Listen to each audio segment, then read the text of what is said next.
Okay, enough with the dramatic intro. Let's just talk about the Sony RX100 series of cameras. Mark 1 through now Mark 6, which was just announced. And let me tell you, Sony has done it again with this RX100 6. You get a 24-200 f2.8 to f4.5 zoom lens here, a Zeiss Variosonar T star lens, the world's fastest 0.03 second AF speed combined with 315 focal plane phase detection AF points covering approximately 65% of the frame. You have a 1-inch type stacked 20.1 megapixel Exmor RS CMOS image sensor with DRAM chip and an upgraded Bions X processor. High-speed continuous shooting at 24 frames per second with full AF and AE tracking. Optical image stabilization equivalent to a 4-stop faster shutter speed. That's incredible. High-resolution 4K movie shooting with full pixel readout and no pixel binning, plus 4K HDR. But let's take a look at the history of the RX100 series in photos and commentary. When I received the first RX100, I was amazed at the size. I took it with me everywhere. I kept it actually in either a front pocket or just in my hand with a little hand strap. This camera was so powerful with its 24-70 lens that gave us an f1.8 to f2.8 aperture range. I reviewed it on my website, and let's take a look at some of those photos to rewind and kind of go back in time a bit. As I said, I took this one with me everywhere. This was at an IKEA, and I was like, oh, let me take a picture here to see how the colors look, the blues. When you get a new camera, especially something that's new and fresh like the original RX100, you want to test it in a variety of situations, or at least I did. Here's a low light aquarium shot at f1.8 with that original. Now, compared to today and the future models, the original had slower autofocus. It wasn't nearly as fast. You couldn't shoot at 24 frames per second, but it was an amazing lifestyle camera. A camera you can take anywhere and shoot in almost any situation, but super low light, of course. And you can get sharp, beautiful images. Here's an image with a crop in it where you can see there is sharpness there. And this was my very first look when I first got the camera, and I was amazed. My mind was blown because of the size and the quality that it was putting out. Here's another crop image that's in my review. The full review's at stevehufpphoto.com as always, but these are the photos from that review. Here's my friend Mike back then, and I just, again, was testing the camera. I think this might have been the first day I got it, so I was just snapping anything and everything. It was responsive. It was pretty fast. I mean, back then I thought it was blazing fast. By today's standards, it's still pretty fast. The color and sharpness, as you can see here, was great. I had no issues with that Zeiss lens, and I really loved taking it everywhere. In fact, the only thing I missed was a viewfinder because I like using viewfinders when I shoot. So Sony really created a popular camera here. I called it the Pocket Rocket back in the day. And here's a low light shot at the zoo. I think I set it down on kind of like a wall and did a little bit of a longer exposure. That's why you can see some of the blur in the foreground. This was at the airport. I was taking photos of people checking flight status. ISO 3200 inside a building looks pretty good for first generation technology. I had a lot of fun actually shooting in that airport with the first one because it was so stealth that nobody even realized I was taking photos. Here's an ISO 6400 of my son at the time, Brandon. He was still young there. He's 22 as of yesterday. This was another one. This is ISO 640 with the original Mark 1. Again, I was so amazed that there was this little camera that you can shoot at these kind of ISOs, because prior to that, I remember a lot of cameras were not very good at higher ISO. More airport shots here. She's a little mad because her flight was delayed or something like that. And I was kind of behind the screens and just snapping. This guy was checking his flight information. I think he saw me and then he smiled, actually. He didn't really care that I was taking photos. Some people looked at me like, what are you doing, when they saw me between the little screens. I think this guy had a flight delay as well, and he was like, oh man, my flight's late, or it's arriving late. They were waiting to pick up people is what it was. So the RX100 went with me everywhere. And then at the time I was like, well, if Sony can put in an EVF, it'll be game over for a pocket camera like this, and it's more powerful than just a point and shoot. But soon Sony wanted to release the Mark II, or I should say soon Sony did release the Mark II. But I skipped the Mark II because I didn't think it warranted enough upgrade over the One, and I loved my One, so I didn't even review the Mark II. But I did review all the rest. So let's go right into the Mark III. So the Mark III brought us the EVF I wanted from the Mark I that wasn't there. It also had a 20 megapixel 1-inch sensor, the Bionz X processor. The lens gave us f1.8 to 2.8 aperture range. It was a 24 to 70, back down to the 24 to 70 where the Mark II went to 24 to 100. That EVF was a 1440K dot OLED True Finder, 3-inch LCD. You had full HD and ISO up to 12,800. So this was the improvement I was looking for. I happily reviewed this camera and claimed it as the best pocket camera ever. And just like that first one, I took this with me everywhere. Here's one of my first test shots of my dog Olive. Brussels Griffon, she's an amazing little girl, and that was the first shot. And here is one of the second shots. What is this? This is Brandon wearing a Halloween wig. No, he's not trying to be fro, he's trying to just be goofy, which is what he excels at. So I was having a lot of fun already with the Mark III. I took it to a Kiss concert, and just to see, even though we only had a 24 to 70 zoom range, I wasn't too far from the stage, just to test the dynamic range, because you know we do have this little 1-inch sensor, but with each release Sony just pushes the limits there with the technology, and Sony is the leader in sensor technology, and of course they make all their sensors. This is a shot of the people I went with. There's Debbie with me, and we had a great time. Here's another shot of the stage. You know, this is not a camera I would recommend for concert photography, but if you were up close, you could actually get some pretty amazing shots, because the quality of these little RX100 series cameras are stunning. You get that Zeiss lens. Here's one in the mirror to show you. You can get depth of field, shallow depth of field with it. f2.8 or f1.8 to f2.8, the 24 to 70 on this was a great lens. Some people wanted more reach. Very few wanted wider. Here's a guy that owns a local hi-fi shop in Phoenix, and I would sometimes go in there and hang out and talk, and I'd bring my new cameras, and they'd always say, what camera did you bring this time? And here's one of the employees. He's actually a great photographer. He shoots live music in Phoenix almost every night, it seems, and he's been doing it for years. So some of the clubs I go to, I bump into him and we shoot sometimes. Here's a nice shot to show the color. We got some nice dynamic range, and here the color and file looks great. I have no complaints with the quality. The only thing you're giving up, oh, this is a great shot actually. Two kids playing in, this is at a mall in Scottsdale where kids play in the fountains, and because it gets so hot here, 110, 15 degrees in summer. Anyway, where was I? Here's another shot with a blue to show you those colors, to show you how close you can focus. That's another beautiful thing with these cameras. You can shoot closer.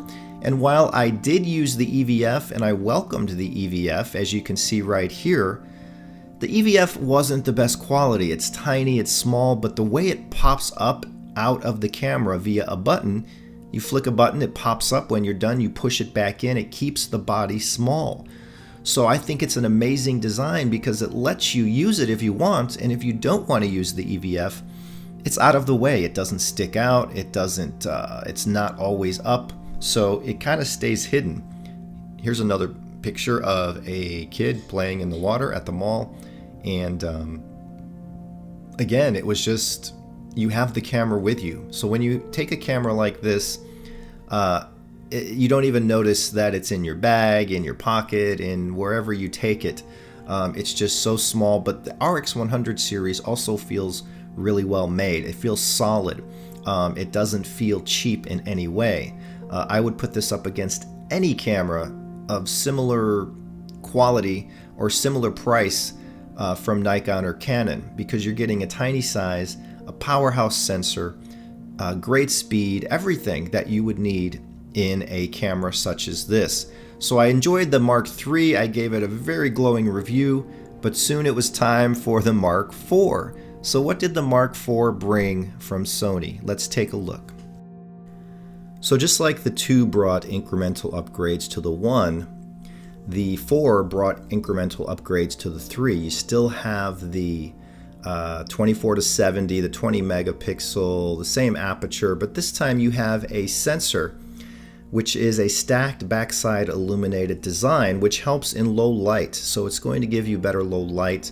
Of course, Sony also added some 4K capabilities, and it's just an overall more polished presentation. But I wouldn't say the 4 had an amazing upgrade over the 3.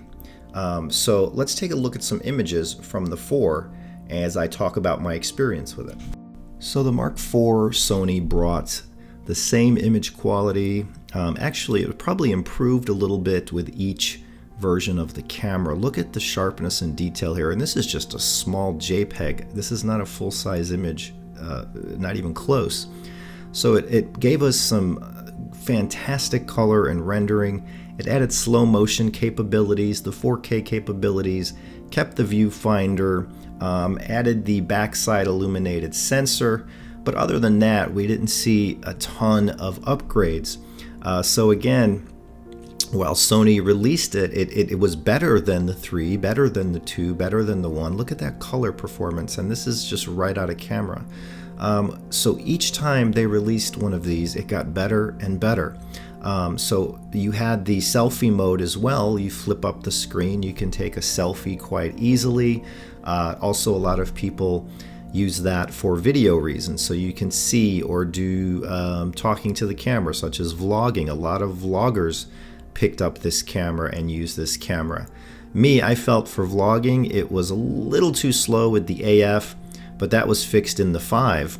But for the 4, it made for a great camera, and the black and whites out of the camera were kind of dramatic. I liked it. The color, the speed, the performance, everything was fantastic. It did keep that same little tiny battery, so it was always smart to have 3 or 4 batteries on hand. The good news about these batteries is that they're dirt cheap. You can buy them on Amazon. You don't have to buy the Sony brands. There's some good generic brands of battery that you can pick up for a few dollars each or $10 each. I don't even know what they're going for today. But I brought this camera into some cool locations, abandoned buildings that we had permission to go into.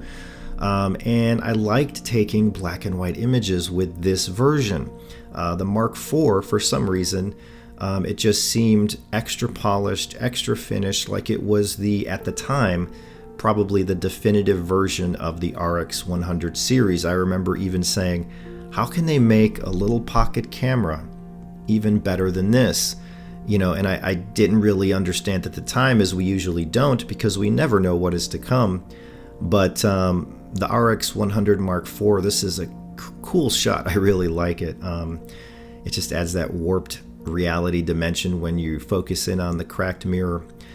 Here I was with a selfie in my car. This was a selfie taken through my rear view, but I had a lot of fun with the 4, but little did I know the 5 was coming, and it would totally up the game with the RX100 series. The Mark V was actually and is a favorite of mine. It's the best up until now, the Mark VI RX100 that Sony released.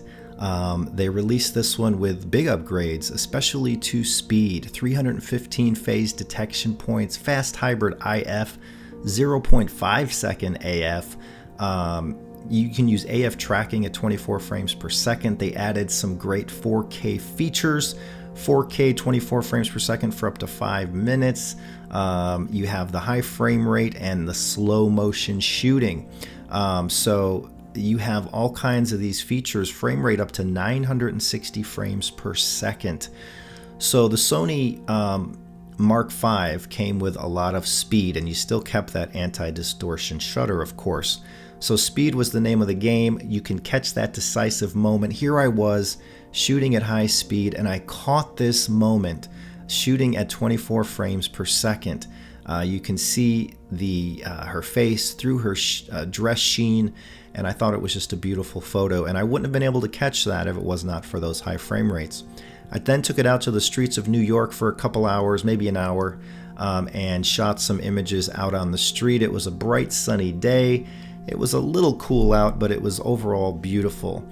So this was pretty much a perfect opportunity to test out the Mark V to see if the image quality was the same, and it has the same flavor as every other version of the camera. Here's that deep red. You can see the depth of field is nice in the background. You have that 24-70 lens again, which seemed to be the most popular of the series. Here, everybody's out enjoying the day here in New York. Lovely, sharp. I do see some blown out highlights here and there. But again, this was just basically me pointing and shooting in aperture priority mode.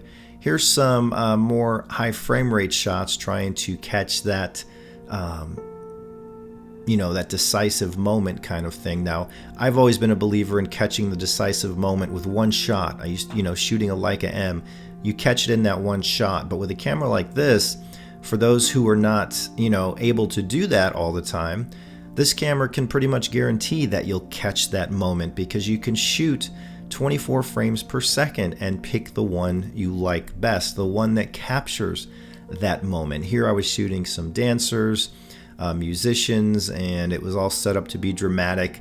Now again, these are just regular old JPEGs. I think I had it set to high contrast black and white, so don't judge the image quality here. That was a decision I made when shooting with the camera.